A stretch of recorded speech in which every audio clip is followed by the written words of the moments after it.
Quando eu cheguei na casa daquele pastor, me recebeu e ele me cumprimentou com a paz do Senhor. E eu cumprimentei. E aquele homem me pediu para me identificá-lo, eu não tinha como identificá-lo. Então me fez perguntas dentro da Bíblia e eu não soube responder. E eu vi que ele estava desconfiado já. Então o que eu fiz? Eu pedi um copo com água. E ele foi buscar um copo de água para mim. Ao retornar, eu estava com um revólver Taurus, calibre 7,65, automática nas mãos. Ele disse: o que significa isso? Eu disse: pastor, eu sou o bandido Ligeirinho, chefe do Comando Vermelho. E eu fui pago para lhe matar e o senhor vai morrer. Ele olhou dentro dos meus olhos e disse: Satanás, eu quero dizer uma coisa, que a minha vida pertence ao Rei dos Reis e Senhor dos Senhores. O diabo não tem autoridade na minha vida. Ah, meu querido, amigo, olhando para aquele pastor como estou olhando para você hoje. Aos pés daquele pastor alguém riscava o chão. E do meio daquele risco abriu-se uma rachadura. E dali surgia-se uma labareda de fogo envolvendo os seus pés. Aquele fogo subiu e ficou à altura de 1,20 m de altura. Não tinha lenha, mas tinha fogo. E a minha vontade, o meu desejo já era de correr. Mas eu não tinha força para correr, porque as pernas pesavam. E parecia que cada perna minha pesava 100 quilos. E eu dizia comigo mesmo: o que é que eu vim fazer aqui? Eu vendo aquela roda de fogo em volta dos pés daquele homem, e aquele fogo subiu e ficou à altura mais ou menos de 1,20 m de altura. A sua esposa chegou, colocou a mão sobre o seu ombro, e ao colocar o fogo aumentou mais ainda. E o medo também. E eu dizia: agora que é Deus, o que é que eu vim fazer aqui? Aquele homem olhou para a esposa dele e falou: bem, você fica aqui, não demora. Eu não demoro não, eu volto logo. Então ele foi lá dentro, trouxe um Novo Testamento, colocou no meu bolso e disse: agora você pode ir embora. E eu saí sem nem olhar para trás. E quando eu peguei aquele Novo Testamento, ele disse: um dia você vai voltar, mas é para contar o seu testemunho na minha igreja. E eu saí, chegando em Copacabana, em um dos apartamentos onde morava. Eu fui abrir o Novo Testamento e eu abri em João 8,32, que está escrito: conhecereis a verdade, e a verdade vos libertará. O meu colega disse: que livro é esse? É livro de crente? Eu disse: não, esse é o livro do homem que sai fogo. E ele disse: homem que sai fogo? Eu disse: eu fui para matar o homem. Cheguei lá e eu vi uma roda de fogo em volta dele. Ele disse: então me leva lá. Eu falei: é ruim, eu te dou o endereço. Se você quiser ir lá, pode ir lá. Mas eu não vou. Eu estava com medo. Depois desse acontecimento, Deus começou a trabalhar na minha vida através desse Novo Testamento. Tanto que quando eu ia fazer um assalto a banco, quando eu ia tirar aquilo de alguém, eu pegava aquele Novo Testamento, eu li, olhava para o meu colega e dizia: está vendo fogo em mim? Ele falava: não. Eu dizia: eu tenho que descobrir o segredo. O segredo é aceitar Jesus. O segredo é conhecer o Deus que eu conheço. Esse é o segredo. O tempo foi se passando e o diabo pediu pela segunda vez a vida de meu pai e minha mãe. E eu fui até a casa do meu pai, não lembro como fosse hoje. Quando cheguei em sua casa, papai estava com a Bíblia aberta. E eu disse: pai, o senhor deixa de ser crente, ou o senhor morre. Meu pai olhou dentro dos meus olhos e ele disse: filho, você pode até me matar, mas ainda que você me mate, cada pedacinho do meu corpo vai dizer que o meu Jesus Cristo Do princípio. do meu pai falou dessa frase. Vamos fazer aqui um. Eu disse: vai deixar de ser crente. Pedi para 2 colegas amarrarem, eles me amarraram meu pai e minha mãe com as mãos amarradas. E os dois com mãos amarradas, eu com a faca na mão e minha mãe chorando. Minha mãe começou a lamentar e ela disse: filho, mesmo você sendo um traficante, mesmo você sendo um bandido, nós te amamos. Filho, não importa o que você vai fazer, o que você fizer, nós sentimos amor pela tua vida. Meu prezado, minha mãe chorando, as suas lágrimas sendo derramadas. E naquele dia, minha irmã com apenas 13 anos de idade, eu tinha apenas 17 anos. Eu com a faca na mão, eu dizia para meu pai: o senhor deixa de ser crente ou sua filha morre? Meu pai disse: filho, faça tudo o que você quiser comigo, mas por favor, não mate a minha filha. Minha irmã chorando, eu com a faca na mão, começava a derramar sangue na minha própria irmã. E ela lamentando, ela dizia: pai, eu estou morrendo, pai. Faça alguma coisa. Meu pai e minha mãe começou a chorar.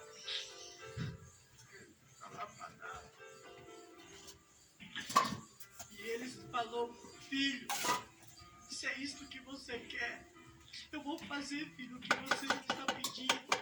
Mas deixa a minha filha viver. Não mata ela, não. Eu vou falar que não sou mais crente, mas deixa a minha filha viver. Por favor, filho. Ela é sua irmã. Minha irmã chorando, com as suas lágrimas rolando sobre o seu rosto e o sangue caindo sobre minhas mãos, indo até o chão. Ela caiu-se de joelho e ela falou: meu irmão pode me matar, mas eu não vou negar o nome de Jesus. E ela falou: pai, mãe, ainda, pai, que ele vem me matar. Por favor, não nega o nome de Jesus. Vale a pena, pai, morrer, mas morrer como uma crente. Pai, Jesus ama ele. Meu amigo, minha irmã veio falecer. Hoje é difícil para mim relatar o que estou vivendo aqui no momento. É difícil eu falar e ficar normal, porque sou humano. Eu não sou tão gelado. As lágrimas rolam. Hoje, se eu pudesse dar vida para minha irmã, eu daria. Eu perdi minha irmã com apenas 13 anos de idade. Depois desse acontecimento, depois desse crime bárbaro que abalou a sociedade, eu fui procurado por toda a polícia do país como vivo morto.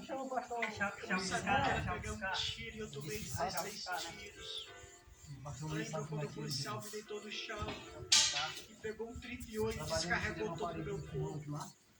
E um dos policiais falou assim: deixa eu dar um tiro de misericórdia. Ele colocou, encostou o cano do 38 na minha cabeça. E ele com o choro dele e a bala parou. E eu fui parar dentro do Instituto Médico Legal.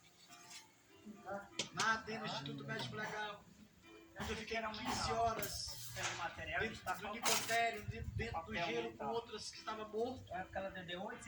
15 horas após, os médicos foram retirar o meu corpo para cortar. Por incrível que pareça, do freezer, do congelador onde eu estava, nada tinha congelado. Quando foram abrir o meu corpo, lembro como fosse hoje, eu levantei e os médicos correram e ficaram sem explicação até o dia de hoje. Eles não sabiam mais da resposta do que tinha acontecido. Eu lembro que os médicos falaram: tá vendo?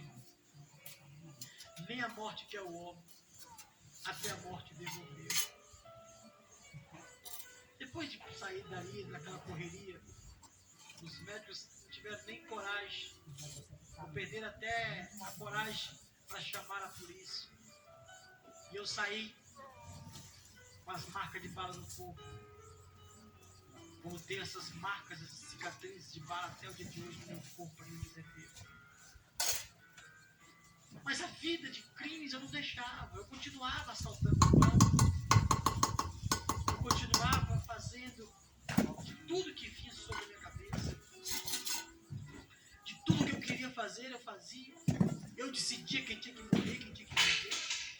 achava ser um homem grande, mas eu era menor do que um grão de areia. Eu me achava ser tudo, mas eu não tinha nada. A realidade é esta. Lembro que a certa ocasião eu estava numa labreta, eu nem sei se hoje existe mais isso, mas na minha época, há uns 20 anos atrás, eu não sou tão velho assim não. Eu estou hoje com uns 30 anos mais alguma coisa. Há uns 20 anos atrás, eu estava sob uma lambreta e a polícia estava na minha procura. Pega e não pega, pega e não pega. A gasolina acabou e eu tive que correr a pé. Então eu entrei dentro da igreja, coloquei o revólver na cabeça de um padre e eu falei, a batina, seu padre. O padre olhou para mim e disse, filho, eu sou padre. E eu falei, eu sou batina. Você me dá a batina ou morre. O padre, para não morrer, me deu a batina. E eu usei a batina do padre, amarrei o padre os pés e as mãos, subi para cima do altar. E ali eu disse para o povo, hoje a missa vai ser diferente. Vai todo mundo para casa mais cedo e vocês rezam em casa. O que acontece? O povo ficaram sem entender nada, mas como era o padre que estava falando, todo mundo eu peguei a sorte, perdoe-me, filho católico. Eu não sabia, né? A minha ignorância era grande. Então eu peguei aquela sorte e comi tudo sozinho, porque achei que era só para mim. Eu desci para dentro do confessionário, onde formou uma fila de gente para contar os pecados para mim. E uma senhora chegou e disse, padre, eu vim me confessar. Eu disse, filha, conta teus pecados. E ela falando dos seus pecados, ela disse, tem jeito para mim, padre? Eu disse, tem. Você vai rezar 30 Pai Nosso, 30 Ave Maria e 30 Crê em Deus Pai. Se não se converteu, deve estar rezando até o dia de hoje. Dali ela pegou minha mão, beijou e foi embora. Quando estava quase no finalzinho da fila, a polícia civil entrava na igreja para me prender. E os policiais civis ao entrar não me encontraram. Encontraram o padre, que não era padre, que era eu, que não era eu, que era padre. Você entendeu? Foi assim que aconteceu. Então o policial benzeu, ele pegou minha mão, beijou. Meu O Deus. policial beijou minha mão. Ok. Coloquei a mão na cabeça do policial e falei, filho, vai em paz. Dali eu saí de Batina, no centro do Rio de Janeiro. Quase. Entrei no banco por Não onde sei Pamerinho. a mais entrar. Segurança do banco, quando me viu, venceu-se, pegou minha mão e beijou. Sem saber que eu ia sair da só para eu meti a mão por baixo da batina, puxei o revólver e falei uma sala. Todo mundo deitado no chão. O segurança falou com o outro assim, tá vendo? Nem nos padres a gente pode confiar mais. Olha aqui como eu chegava. Olha que ponto o diabo me levava. Eu estava de um jeito que para mim não tinha mais solução. Eu estava de um jeito que as pessoas diziam, isso aí é morte que é mais. Cara que morre. Vai para dentro do Instituto Médico Legal. E depois eu saio com vida, isso aí não morre mais não. Sabe o que é isso, meu prezado? Era porque Deus tinha algo na minha vida. Deus tinha algo para fazer na minha vida. Porque Deus é um Deus fiel. E quando o nosso Deus fala, o nosso Deus cumpre com o que fala. A realidade é essa. E Deus tinha falado. Deus tinha falado. E eu estava, a minha mãe e meu pai estavam confiando que um dia alguma coisa ia acontecer. E você? Talvez esteja confiando que teu filho, tua filha, alguma coisa um dia vai acontecer com essa vida. O Deus que fala é um Deus que cumpre. O Deus que promete é um Deus realmente que realiza. Ele não é um Deus de duas palavras. Ele é um Deus apenas de uma palavra. É um Deus que fala e um Deus que fala. Depois de todos esses acontecimentos, depois de praticar tudo que estava praticando, colocar o portão aqui por fora. Eu já estava com 18 para 19 anos de idade. Eu tinha sido preso várias vezes. Eu ia buscar a droga no quartel de Cali, na Colômbia. Lá era que vinha a droga. tinha o controle de tráfico. Tive no meu poder cerca de 6 mil bandidos. Onde liderei os 2 maiores estados do país, entre São Paulo e Rio. O tráfico da droga para lá. Onde tive tiroteio com polícia. Junto com outros parceiros e colegas. Tiroteio que durava mais de 1 ano. Chegou a durar mais de 1 ano. Onde muitos tentaram pôr um fim na minha vida e não conseguiram. Eu fui na igreja evangélica, Assembleia de Deus. Eu fui para acabar um culto. E lá eu me encontrei com Jesus. Algo diferente estava para acontecer naquele local. Quando eu cheguei com 20 homens do Comando Vermelhos, fortemente desarmados, o porteiro daquela igreja, lembro como fosse hoje, baiano, ele olhou para mim e disse: moço, me dá sua arma, depois você entra. Eu falei com o porteiro: você sabe quem sou eu? Ele falou: não. E eu falei: eu sou o bandido Ligeirinho, chefe do Comando Vermelho. O porteiro olhou para mim e disse: grandes coisas que você é. Eu disse: quer dizer, você não está com medo de mim? Ele falou: não. Eu olhei para ele, coloquei a mão no revólver e falei: então eu vou começar a matar da porta. Quando eu fiz essa frase, alguém chegou e falou assim: olha, o pastor falou que vocês podem entrar. E nós entramos. E eu disse 10 vezes aqui na porta, 10 aqui. Se o Jesus dos crentes chegar, você segura ele, porque eu preciso conversar com Jesus dos crentes. Nós entramos. E o pastor pregou no livro de São João, capítulo 8, o versículo de número 32, que está escrito: conhecereis a verdade, e a verdade vos libertará. Quando ele começava a pregar com ousadia, o Espírito Santo de Deus usando a vida daquele homem, eu olhei para o meu colega, minha segunda pessoa, e eu disse: o que é que você tem? Ele falou: Ligeirinho, eu não sei, eu estou sentindo uma coisa estranha, algo esquisito dentro de mim, eu estou com vontade de chorar. Eu falei: não, você já está chorando, para de chorar, porque os crentes estão olhando para nós, vão achar que nós estamos com medo. Ele falou: parar, eu não consigo, eu já tentei, mas eu não consigo. Eu falei: então chora baixinho. Para que eu mandei o homem chorar baixinho? Ele abriu o bocão e chorou mais alto ainda. Enquanto o meu colega chorava, enquanto as lágrimas desciam, ele levantou a mão para cima, foi até a frente, tirou o revólver da cintura e colocou na mão do pastor. E eu disse: o meu colega me traiu, e o Jesus dos crentes não apareceu. Eu vou começar a tirar aqui dentro, e o primeiro que vai morrer é meu colega por ter me traído.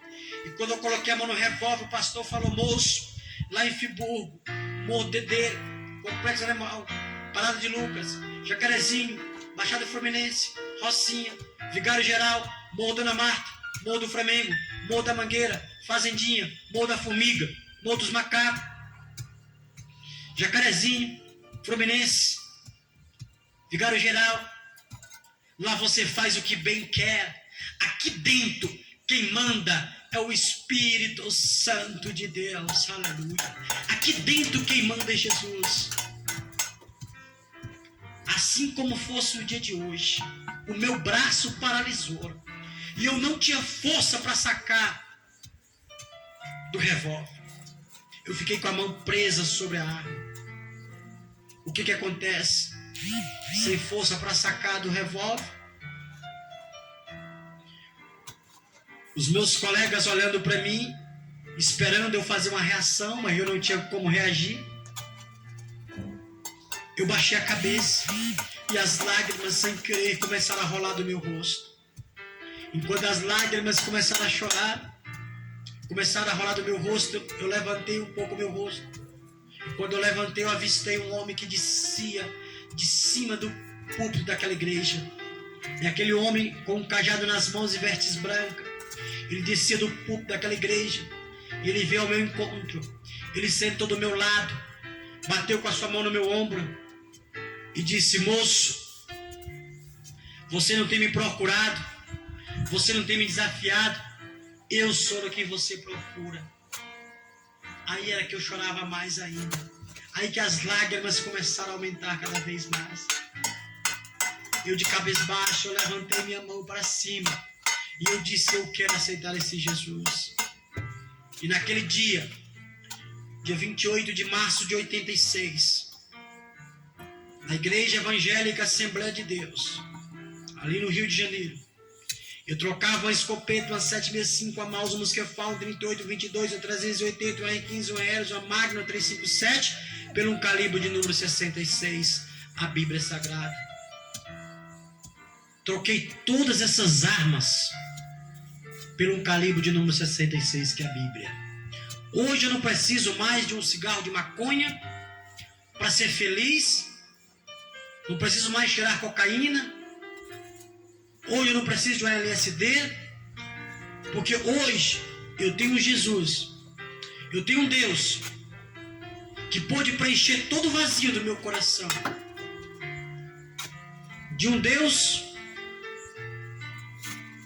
que muitos não reconhecem o seu nome, mas desconhecem o seu poder. De um Deus que restaura vidas, assim como Ele restaurou a minha.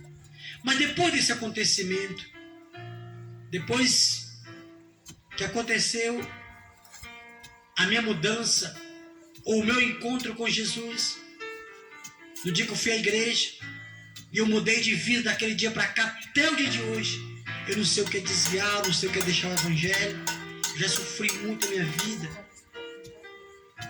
muito mesmo. Mas eu estou com Jesus e graças a Deus o meu interesse, a minha intenção é estar com Jesus 24 horas. O meu compromisso hoje é só com Deus. Depois que de tudo isto praticado, eu fui procurado pela justiça, pois eu já era procurado, era fugitivo, e eu fui preso pela Polícia Federal e policiais civis e militares. Então eu fui levado para um presídio de segurança máxima no Rio de Janeiro, onde eu fiquei 10 anos, 2 meses e 3 dias atrás das grades. Com 5 meses eu fui levado a um julgamento e fui condenado por 26 assassinatos, por 15 assaltos a bancos, tráfico de droga, formação de quadrilha e crime organizado. Ali, entre 4 paredes, eu achava que eu não tinha mais jeito para mim, que tudo estava acabado e no mínimo eu tinha que passar 30 anos na cadeia, porque é a pena máxima do nosso país pelo Código Penal. Eu fui enquadrado no artigo 12, 16, 121, 18, 155, 157. O único artigo que eu não fui enquadrado foi o 213, que era estupro, e eu não aceitava estupro. O Comando Vermelho não concorda com esse tipo de coisa, então eu não concordava. O resto dos artigos do Código Penal todos eu assinei. Dentro de 4 paredes eu comecei a falar de Jesus para os outros presos. E eu falava para o preso: você não quer aceitar Jesus? Você não quer ser crente? O preso falava para mim, disse, mas crente não presta. Para que ele falava isso? Eu dizia, crente não presta? Eu dizia, irmão, Edivaldo que aceitou a Cristo junto comigo, dá uma gravada no pescoço desse cabra. Ou ele aceita Jesus ou nós mata. O irmão dava uma gravada no pescoço. E o preso lá perdendo a respiração, quase morrendo. O que acontece? Que ali ele começou a perder a respiração e eu batendo de Bíblia nele. E ele passou a bater com as mãos e eu dizia, o que foi? Ele falava, ligeirinho, mudei de ideia, eu quero ser crente.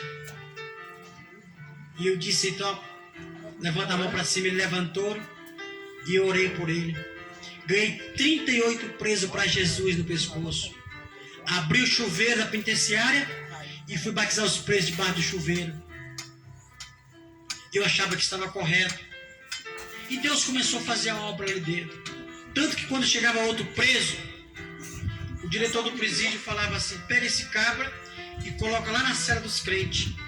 E dizia para o preso, lá meu amigo, ou você vira crente ou os crentes te matam. O preso falava, crente mata? E o diretor falava, eles aí mata. São homens condenados a mais de 100 anos de cadeia. Eles não estão nem aí. Então o preso começava a chorar e dizia, doutora, não deixa eu ir para lá não. E o delegado falava, e o diretor falava para lá que você vai. E mandava o carcereiro levar o preso, e quando o preso começou chorando, o que eu devo fazer? O diretor falava, levanta a mão para cima dizendo que quer ser crente. Aí, eles não te matam. Quando abria a cela para colocar o preso já entrava com a mão levantada. E o preso entrando com a mão levantada, disse, o que você quer? Ele falava, ligeirinho, eu quero ser crente. E eu dizia de Deus. E Deus começou a fazer a obra. Quando eu estava com quase 10 anos preso, que na penitenciária, eu orei e Deus curou outra pessoa que estava do outro lado da linha. E através daquela cura, eu recebi em minhas mãos o indútrio presidencial dado pelo presidente da República. E eu deixava a penitenciária, eu deixava a cadeia para nunca mais voltar. Saí de uma penitenciária para pregar e testemunhar. Hoje, nós temos andado já em 22 capitais, em 16 países. Eu tenho pregado e testemunhado e falado do amor de Deus. Hoje Deus tem me usado por esse Brasil afora, em outros países, onde eu estou levando a palavra que liberta, a palavra que transforma. Hoje a minha intenção é apenas resgatar as vidas que estão atrás das grades. É proclamar e trazer paz aos lares que estão dominados pela droga. Porque droga, meu amigo, te leva ao fundo do poço. A droga é o primeiro passo na marginalidade na vida do homem. Mas Jesus Cristo liberta. Mas Jesus Cristo transforma. Mas Jesus Cristo dá nova vida. A realidade é essa. Hoje eu sou um novo homem e uma nova pessoa. Você pode entrar em contato comigo, ligando no meu celular aqui em São Paulo, onde estamos morando atualmente. 011 95 26 1667. Então pode também para falar comigo também. 011 3101 5488. Eu estarei indo na sua igreja, eu estarei indo em escola, em penitenciária, em eventos, ou para dar testemunho ou para pregar. Uma das duas. Porque faço as duas coisas. E para mim o testemunho tem que ter Bíblia, porque o testemunho sem Bíblia vira testemunho. Que Deus em Cristo possa abençoar a cada um de vocês, que o Espírito Santo de Deus possa falar em vossos corações. Nós queremos avisar aos ouvintes que estão ouvindo esta gravação, que dentro de poucos dias vocês podem já procurar nas lojas evangélicas, nas livrarias evangélicas, nos shops. Você pode procurar o meu segundo volume do meu testemunho. Este é o primeiro volume. E o segundo volume nós já lançamos. Falta apenas passar para as lojas, mas já está gravado. E você pode adquirir o segundo volume também do meu testemunho, que é a continuação desse testemunho, onde tem muitas coisas que eu vou falar a respeito quando eu estive na cela solitária. Eu vou falar a respeito das curas que Deus fez na minha vida. Eu vou falar como eu fui desenganado pelos médicos. Nós vamos falar como eu fiquei 45 dias no hospital sendo médico sem ser. Eu vou falar quando eu saí junto com a polícia, minha procura, eu procurando eu. Tem muitas coisas para você ouvir ainda no segundo volume deste testemunho, que traz por tema das grades para o púlpito. Ex-chefão do Comando Vermelho conta tudo como Deus libertou. Você aguarde, porque dentro de poucos meses, os dias, você já pode procurar e encontrar o nosso segundo volume. Que Deus em Cristo abençoe. E se quiser nos convidar, nos convide. Você pode ouvir esse testemunho ao vivo na sua igreja. Eu levo os meus jornais de documentação. É um testemunho documentado. Você vai ouvi-lo e com certeza a sua fé, a sua crença em Deus irá mudar depois que você ouvir esse depoimento. Que Deus em Cristo abençoe. Que o Espírito Santo esteja falando em vossos corações. Amém.